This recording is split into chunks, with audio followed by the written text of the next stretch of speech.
Hey guys, it's me Leonard again, and I'm doing a video today on what started my love for professional wrestling. Well, it started when I was around 4. I started watching when I think it was just a random episode of WWF Superstars, and I was a big fan of a couple of wrestlers.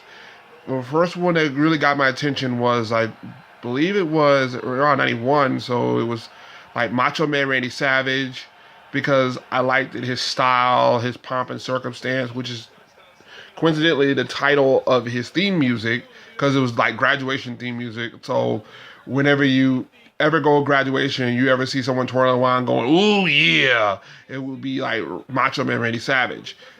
Everybody knows who he is.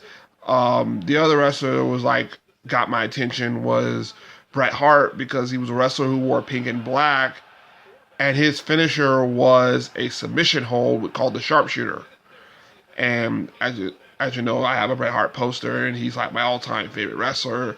And I grew up I idolized him and grew up watching him, and including I have like documentaries about him, and I have his book that he wrote, which he became a New York Times bestseller, called Hitman: My Real Life in the Cartoon World of Wrestling.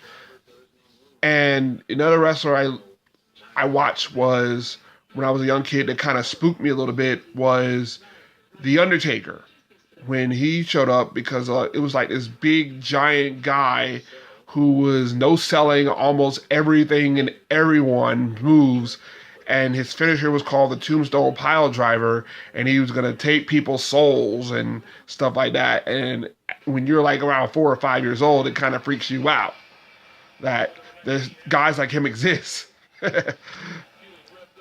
But that's where my love started, and it kind of grew on me, especially where I've watched wrestling from different eras. Like I watched the Golden Era, which was when Hogan and Warrior and Savage and Undertaker first started, and Bret Hart was an Intercontinental Champion during that time.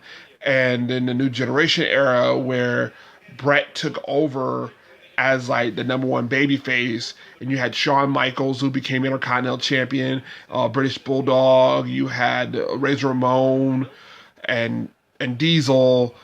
They came in when Hogan and Savage ended up moving over to WCW.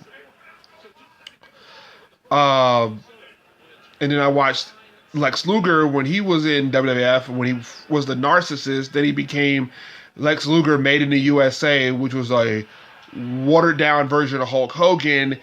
And then he decided to go back to WCW in 95 and be part of back when Nitro first started back in Minnesota, in the Mall of America in Minnesota back in 95, and they officially became competition to Raw and the Monday Night Wars that just started.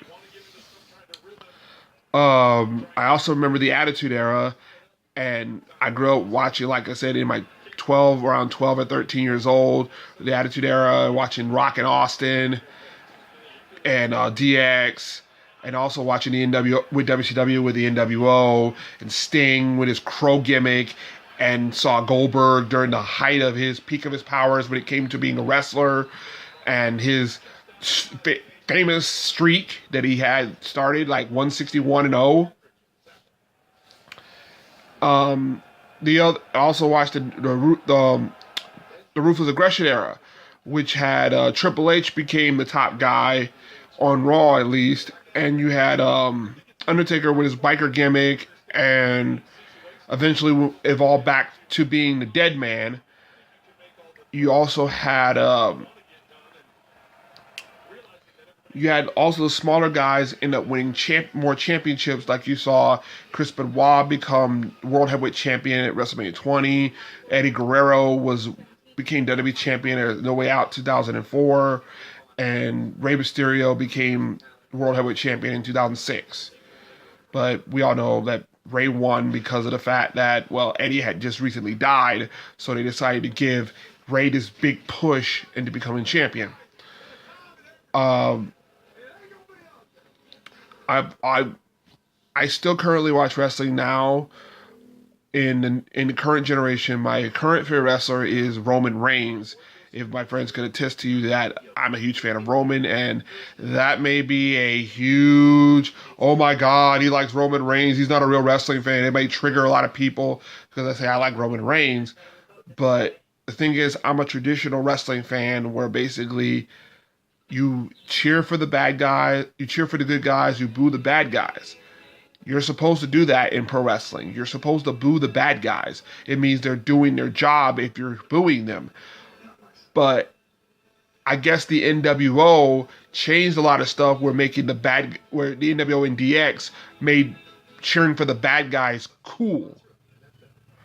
And so did Steve Austin, but eventually they made him into a babyface where he was the defying babyface against the evil heel boss from hell that wanted to make his life in a living hell because he didn't look like a champion. He didn't look like a champion. So you have that. And when you look at and that's how it worked back then. As for today, why I like Roman Reigns is because of the fact that, I mean, to me, he looks like a champion. He looks like a guy that could be the face of a company, who could be a world champion. He's worked his tail off to become a good wrestler, and he's better than what most people think that he is. And to all those people that say, well, Roman never worked hard, he doesn't earn his spot. The only reason why he got his spot is because he's The Rock's cousin and his blood and heritage got him the championships. I'm like, well, if that's the case, then how come Nia Jax or Tamina Snuka never won the women's championship and they are part of the same blood and heritage as Roman Reigns? And no one has given me a straight answer.